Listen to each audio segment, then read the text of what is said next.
Why is it that if you get a college degree and you can't find a job or you can't evolve over time and keep a job, or the employment that you do get isn't enough to pay for living and pay for things like student loans, why can't you get your money back? Why can't you possibly go back and get some additional free education? Why is it that when you pay for education, you cross the finish line, they have no accountability? They being the factories, the educational factories that we go through, that we pay for. And at the end of it, we usually continue to pay for a very, very long time.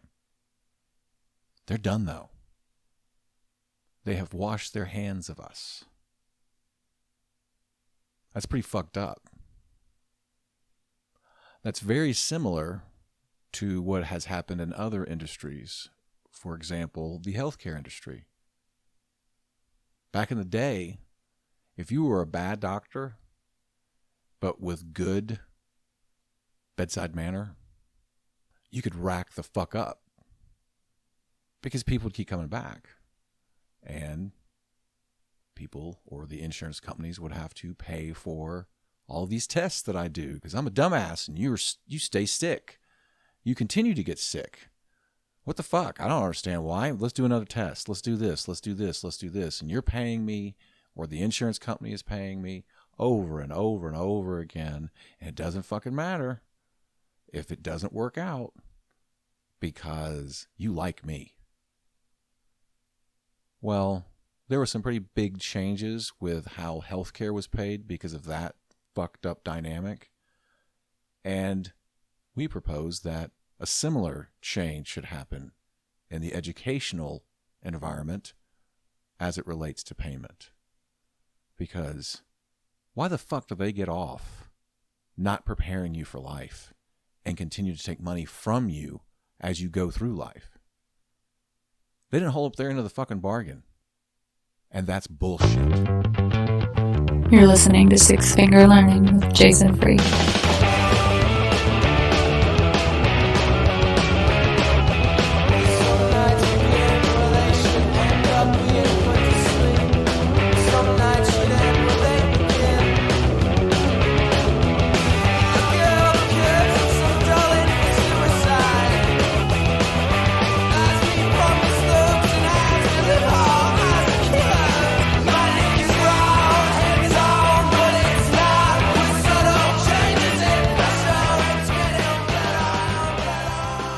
Hey kids, good morning, good afternoon, good evening, whenever you are, wherever you are. Thank you for coming back to Six Finger Learning, or this might be your first time. You might be clicking on this one for the first time, so welcome. We're going to be talking about in more detail what I addressed a little bit in the intro, which is payment and value. And sort of look at things in a slightly different way when applying payments and value to higher education specifically in America. And try to just go through that psychic douche process of, let's look at this a little differently. Let's clear off what we've thought about how we pay for education and ask, is there a better way? And we've mentioned this before, that this process is sometimes difficult. This process requires some practice. And a good way to start developing those muscles when you're going through this exercise for the first few times is to try to look at other areas that have similar issues and how they are dealt with or not dealt with, and then try to apply or not apply that to this particular issue that you're dealing with. I know that's very elementary. I don't mean to insult your intelligence. It's just to make sure that we're all on the same page in terms of how we're going to be looking at things. So let's get back to talking about doctors and healthcare, because that's a massive industry, much like education. It is also one that touches everybody, much like education. And it's expensive as fuck in America in particular, just like education. So, again, not to bore people and to insult people's intelligence, but just to make sure we're on the same page, let's talk about the model that had historically been the single model for payments in healthcare, and see if we can see some analogies that could be applied to education, specifically higher education, and look a little more in depth in those connections and see where that leads us. So, very succinctly, it was a pretty simple dynamic for a long, long time. You got sick, you'd go to a doctor. The doctor would treat you, and the doctor would let you go, and either you paid or your insurance company paid. I mean, way back in the day, you could possibly get them some chickens or something like that, but we're not going to go that far back. We're just going to go back into the traditional sort of, I go here just like I'd go to a lawyer, just like I would have a plumber. There's an issue. You're going to provide a service. You're going to give me a fee for that service, and I'm going to pay that fee. And in healthcare, because of the nature of healthcare, it was very, very easy to have people keep coming back and spending more money, regardless of the outcome. It didn't matter if you kept getting sick. It didn't matter if you got sicker. It didn't matter if you were well for a little while and then got sick again or what have you. It doesn't matter if something was persistent or lingering. If you dug your doctor, if you thought your doctor was, a good person and did the right things, and they just gave you, good feelings, you could stick with that doctor and just give him or her all the fucking money that you had, or the insurance companies. Well, what that created was an environment where, and you can look at the stats, not going to get into all of that here, where essentially if you look at the industrialized nations, and not too long ago, I'm talking about, 2000s and whatnot, 2015, where we were spending on average per capita 3 times the amount for healthcare than other countries, and getting much poorer outcomes. And so this was getting unsustainable, specifically for the single largest payer of healthcare in America, which is the federal government, and that is through CMS, because CMS pays for Medicare, Medicaid, and a lot of other stuff. So they're getting the bills, and they started saying, fuck this shit. Overly simplified, just trying to get through this conversation, because there was a lot of legislation behind this as well. There was a piece of legislation called HITECH.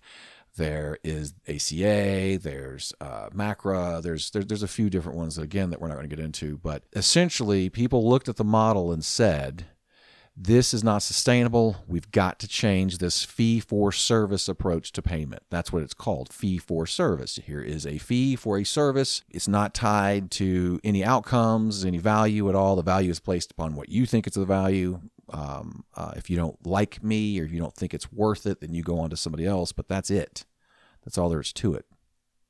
So essentially what happened was the government came together in a lot of different ways to try to create a new payment system that was sustainable, but also would make improvements in certain areas. And they called it a triple aim. They wanted to improve the patient experience. They wanted to, because that experience I just described is hellish. You keep going back to a doctor and you're just not getting better. Or go to a different doctor and the same thing happens. You're not getting better, because it was about volume. It was about cranking out as many people as possible. It was a term called treat 'em and street 'em. So you just, hey, I'm going to treat you and you're going to hit the fucking street. No problem. So it created an environment that was really anti-patient experience. It was also expensive as fuck. It was expensive for the patient. It was expensive for insurance companies. And we all know how everybody's payments are linked together, that if certain populations show a higher level of risk, say you have cancer, say you're older, you have multiple chronic conditions, whatever, your insurance is going to be more expensive because they just know it's going to be more expensive. So they wanted to reduce cost. They wanted to find efficiencies, and specifically, they wanted to show physicians how to use technology. Because believe it or not, doctors don't like technology historically. Doctors have avoided technology a great deal. And that caused a lot of these inefficiencies. That caused a lot of these records not being shared. And did you have this test? I don't know if I had that test. Why the fuck are you asking me? I'm the fucking patient. I don't know. I'm having to deal with all this stuff. Why do I have to keep track of all my other fucking shit? Well, then we'll have to give you another test. Fine, give me another test.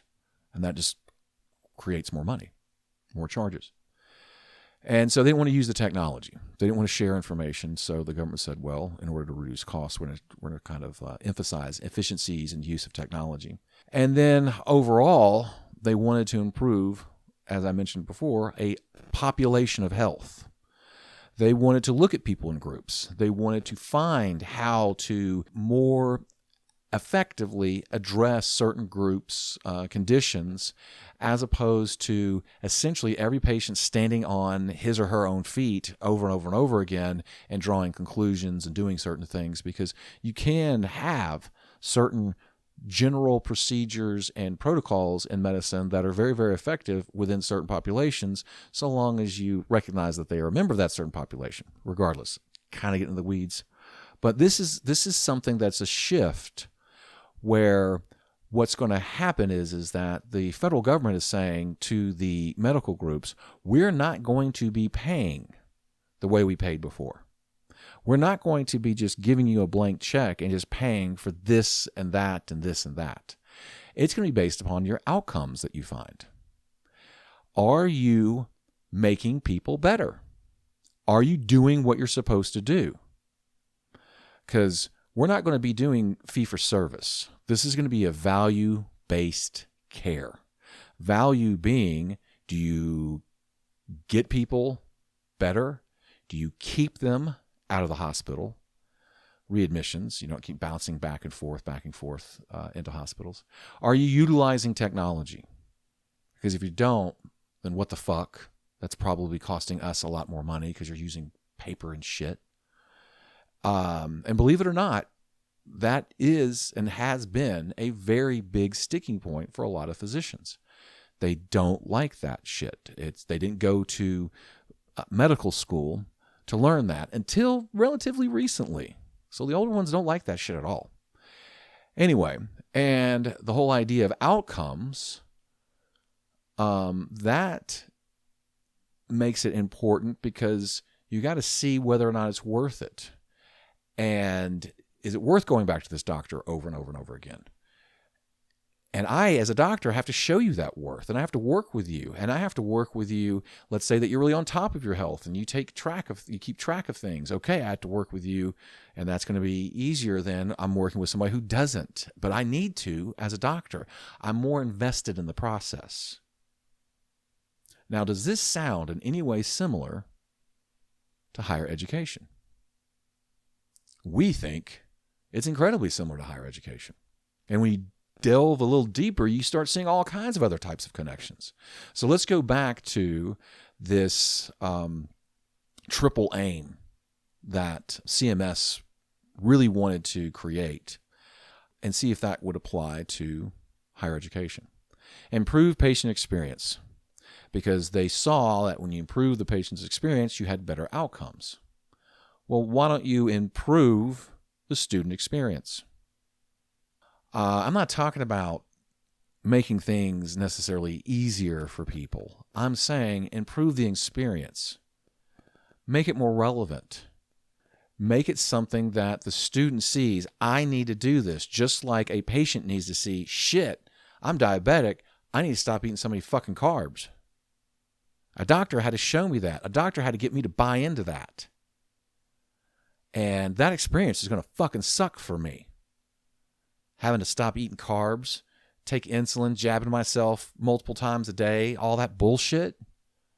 That experience fucking sucks. I don't even want to do it. So I'm not going to do it, and I'm going to get sicker, and I'm going to get fucked up, and it's going to get more expensive.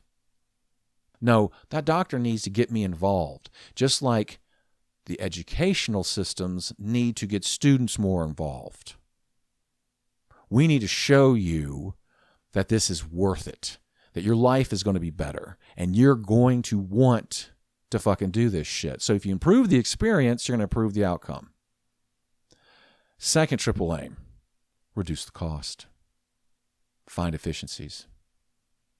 The cost is way outstripping what graduates can conceivably get out of the starting gate and even beyond. And I don't give a fuck what your degree is. You don't know what is coming your way in the next 10, 15, 20 years, and you have no idea if that information that was dumped into your head when you were in college is going to have any applicability at all with what the fuck you're going to be facing 10, 15, 20 years down the road. You still got to eat. You still got to pay for shit. You're probably going to have some fucking kids. Shit's just going to get deeper and deeper and deeper in terms of your financial needs. And if you're not prepared for it and you're paying for that education still that isn't giving you what you need down the road, that's fucked up. So education needs to reduce its cost. It needs to leverage technology. Believe me, there's a lot of educators out there that hate fucking technology still. And the whole idea behind the healthcare side of things was to create standardized, what they call meaningful use of technology of keeping track of records and whatnot, so you'd have an electronic health record and you wouldn't bounce into that problem that I mentioned before about, well, did you have a test before? What was the result? I don't fucking know what it was. Well, let me look at your health record. All right, why can't we have health records for our academic and, most importantly, employment health? Because again, that's what this is all about. Healthcare is about staying alive. Education is about staying fucking employed. Or making enough money to where you don't have to stay employed anymore. So let's go to the third, which is improving population health. One by one, if you're helping one by one, you're helping different populations. And if you address different populations as specific populations and give them what those populations need, you have a 75-year-old woman with diabetes and heart disease. Well, she is probably, if you boil it down a little bit more than that, probably within a certain range of protocols and medications that you should consider from the jump. And you would be able to efficiently and effectively administer those and evaluate those and come up with certain guidelines that would show you how effective it was being. If it was being effective, you stay the course. If not, you fucking change it. Why can't you do that with education? And I'm talking about from fucking pre-K on. Because these records have to be monitored just like a doctor does. Just like a healthcare system does. Your academic record should be monitored. It shouldn't just be this flat piece of paper that's basically a document of a dead series of events. Oh, this is all the shit that I did before, and here's these little squiggles that showed what I did in terms of an outcome. I got an A, whatever the fuck that means. If you get an A from a public school in Birmingham, Alabama, it could be very different than an A from a public school in Flint, Michigan, or Dayton, Ohio, or Los Angeles, California, or hell, even in Birmingham. There's different types of achievement or outcomes at different public schools. So if you look at this analogy even further with healthcare, you see some other connections. We in America spend, on average, $1 of every $5 that we spend on healthcare. Now, that's across the entire country, of course. So there's a shitload of money involved here, and it touches everybody. Everybody. And most of that money is not early in life. It's end of life. It's when you start breaking the fuck down. When those $1 Happy Meals that are so goddamn cheap start adding up. And now you're paying the price for those Happy Meals with expensive, heart disease, cancer, diabetes, all that shit that you get from dollar. Well, you get from lots of things, not just dollar, fast food shit. You get it from a lot of stuff. So we don't put any money on the front end, or very little money on the front end, and we get to the end of life. We're like, oh shit, let's throw all the money we fucking have at it to squeeze out, a little bit more of the Jello years, I guess. I mean, who the fuck wants to squeeze out the last parts of your shitty life? Americans, we do. We want to treat our bodies like garbage. We don't want to think about what might happen down the fucking road. It's yummy, tastes good, and it's cheap, and yeah, I'm fat, but who gives a fuck? Everybody else is fat, so, we're all fat. And then you get older. You get 40, you get 50, and you get fucked. And it gets expensive. And now you want to start putting money towards it. Now you start giving a fuck about your health. Same thing in education. You're not going to be spending a lot of money early on in your education. Even the whole private school thing, in the grand scheme of things, unless you're going to some, stupid school, and they are, you're paying to be away from people for that price. You're not paying for a good education. You're paying to get away from things if you're paying exorbitant amounts of money for pre-K through anything, basically. And then you flip the fuck out saying, oh God, I gotta go to the best place I possibly can. When I get to the end of this life, my academic life, I've got to have the best landing point. I've got to, go off those big factories. You got to go to those brands like Harvard, Yale, or whatever, that bullshit. Or you go after community college, whatever. Again, equally bullshit in a lot of ways, but it's just brands. What brand do you want to go for? Because that brand is going to help you, because that's what you've been told. And we're going to throw as much money at it as we possibly can, even if it means I'm going to be in fucking debt. And it really won't fucking fix the problem, which is I just spent 12 years going through pre-K through 12, or, 1 through 12, not doing the shit that I need to do to be employable. Not doing the shit that I need to do to remain employable, or to remain, intellectually curious, have my own initiative, gravitate towards accountability, all the shit that you need to do in order to be employable. That shit's not taught to me in any way at all. I've been jumping through fucking academic hoops and doing all kinds of stupid fucking shit. But oh fuck, now I'm at the end of my academic career. Let's throw as much money as we fucking can at it and try to save it. And it never saves it. It doesn't fucking save it.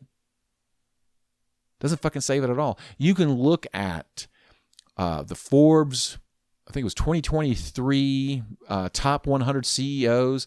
It's something like 12% of those people. So 100. Stupid math for me, thankfully. It's like 12 of them. 12 of them went to Ivy League school. 12. And like less than 10 of them had like an MBA from an Ivy League school. Fucking school doesn't mean shit. You got to learn that. You got to learn that school can be a really nice set of accessories for you. But there's a lot of shit that you're going to have to do on your own. That you could be taught, you could be shown, but they don't teach you that shit. They're too busy spending your time on other crap. So you pay for this bullshit. And you pay for this bullshit for decades.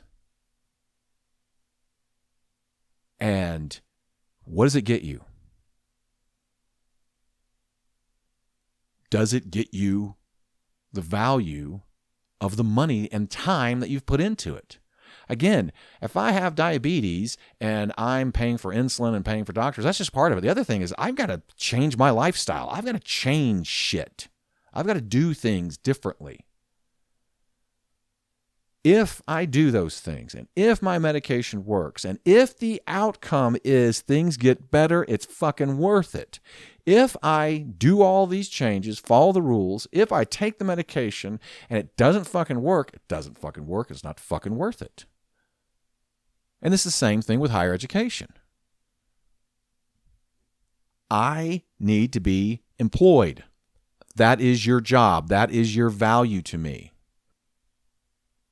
I go to a doctor. The value of going to a doctor is getting better, staying well, not dying, not being miserable, not being sick, not having to go through all kinds of fucked up shit to get healthy. Higher education's job is to do the same thing with me in terms of my profession. Or why the fuck do I do it? Why am I spending all this fucking time doing just more intense versions of the shit that I'd done for the 12 years prior? Why am I spending this money? Why am I putting all of this pressure on myself and on my family and all of these different things that happen when you go through these factories, these educational factories? The point is to get my ass employed and keep me employed and to give me a job that makes me happy and takes me beyond my parents and all that American dream bullshit. Or what's the fucking point? That's just mental masturbation that you pay for a very, very, very long time. What is your value? What is the value of all of this? What is the value to you? I know what the value is to higher education. It's fee for service. It's volume. And they're trying to crank out as many graduates as they possibly can because graduates are receipts. Because diplomas for them aren't what they are for you. Diplomas for you in your head is some sort of golden ticket that makes you more suited to go into different places in life that you want to go to. And if you don't have that golden ticket, you're not going to fucking get in there. You know what it is to higher education? It's a goddamn receipt. How many medical receipts do we have? How many financial receipts do we have? How many teacher receipts do we have? These all equate to different amounts of money to us. And it's volume. And it doesn't matter if you're a good teacher or a bad teacher. It doesn't matter if you can't find a job teaching. It doesn't matter if you're a good lawyer or a bad lawyer. You can't find fucking law. And you went extra. You dug in extra. You went to law school. Doesn't fucking matter. Doesn't matter if you can't pass the fucking bar. Doesn't matter if you went over to another state in life because, are you going to spend the next 50 years in one fucking state? Is that what you're going to plan to do? I mean, does it really prepare you for shit? It doesn't. But you pay for it. You pay for that as if it would provide that type of value.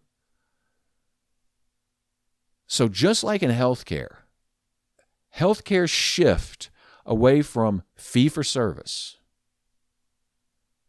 It took a lot, but they're moving to value-based outcomes. So let's break down another example of what we're talking about here in terms of fee-for-service versus value-based. In a fee-for-service situation, if I am a physician who is treating somebody with diabetes, I charge them for every visit. And they have to also pay for the medication. They have to do all this stuff. Doesn't matter what the outcomes are, I get paid for every visit. Under value-based care, I have a variety of different payment plans. One of them could be, I am paid as a physician to treat this condition a certain amount of money, and after that certain amount of money, I don't get paid anymore. That is based upon a lot of different calculations, a lot of different research that would say for a person with diabetes of this age, this is how much it should cost, which means if I do a shitty job and this person needs to come back again and again, and I have to treat them. I don't get paid for it anymore. I'm seeing them for free. But if I do an outstanding job, well, they don't come in as much, but I still get paid.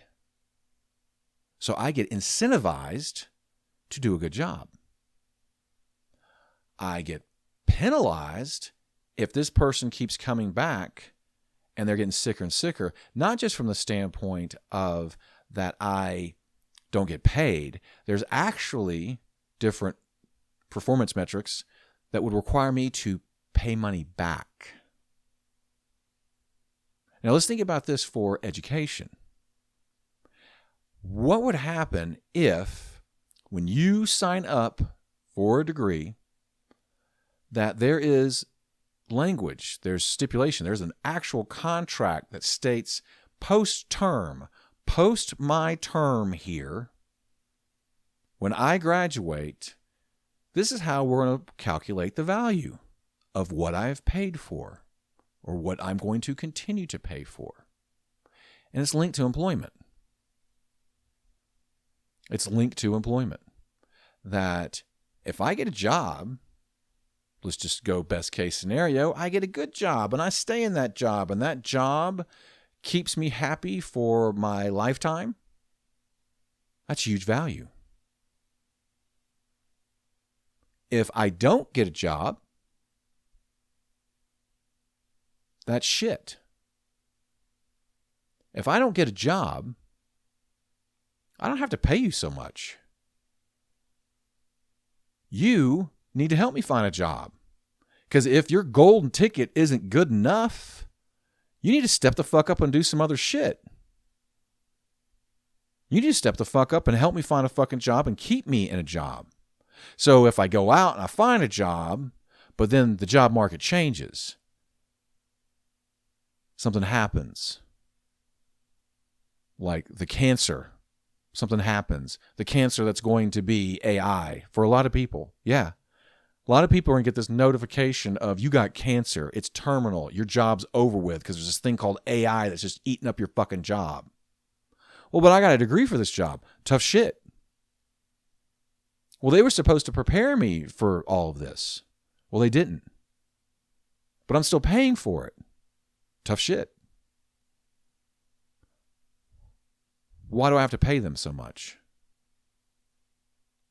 And or why have I stopped getting my services? I need to go back to school, and I don't need to pay for it. Or I don't need to pay as much. I mean, there's all kinds of different calculations that have to be made. But healthcare is doing it. If I am a good doctor that provides good value, good health income, if I am a good doctor that provides good value, and I provide good health outcomes, I'm going to make fucking bank. And I'm going to be a great doctor because it's all based upon outcomes.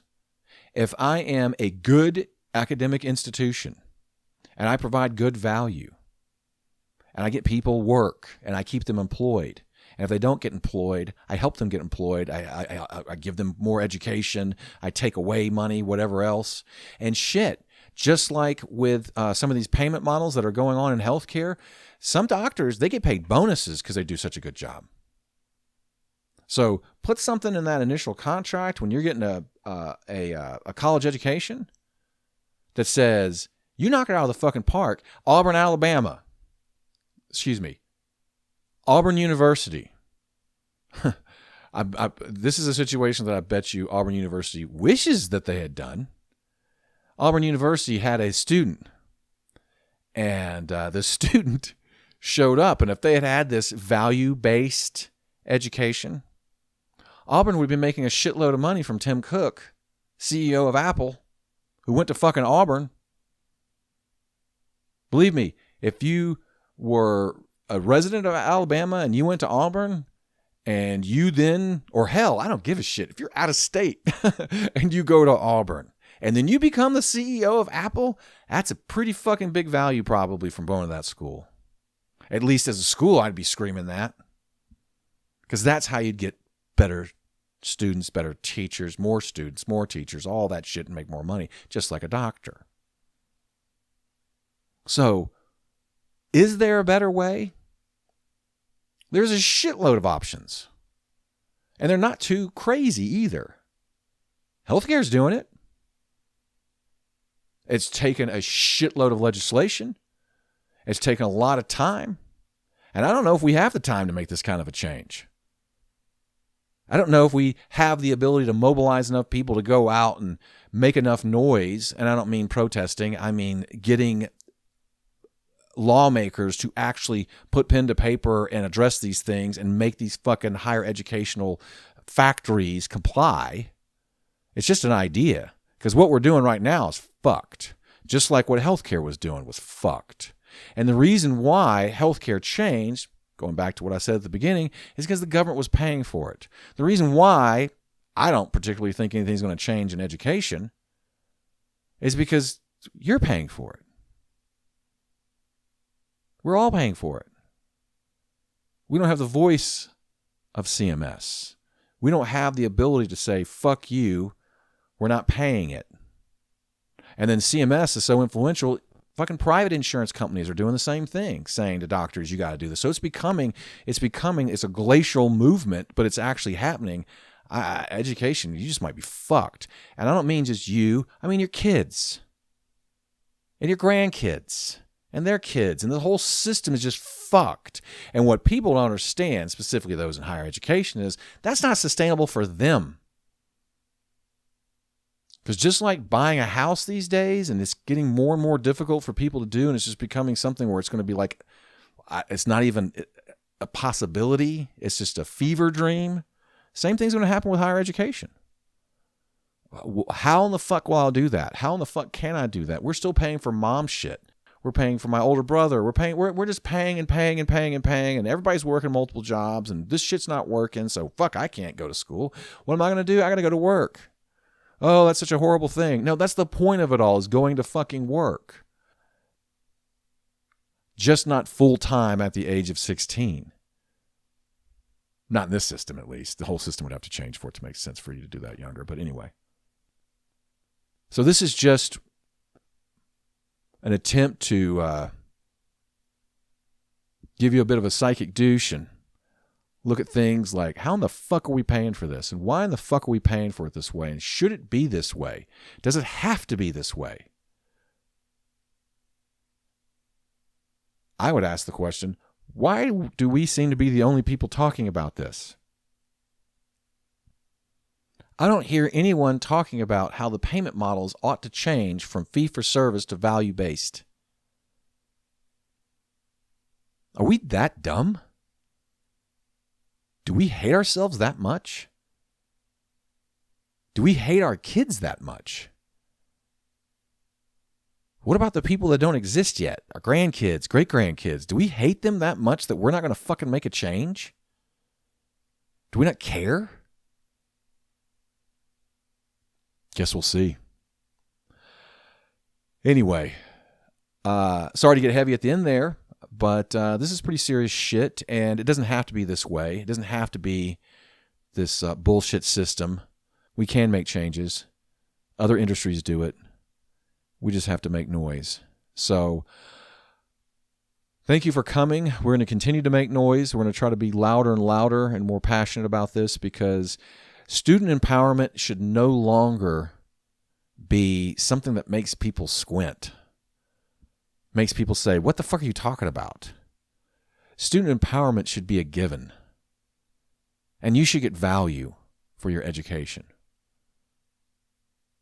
Well, we have a lot more to say as it relates to value in education, but we'll have to hold off for another time. Until then, I'm Jason Free. Thank you for coming back to Six Finger Learning.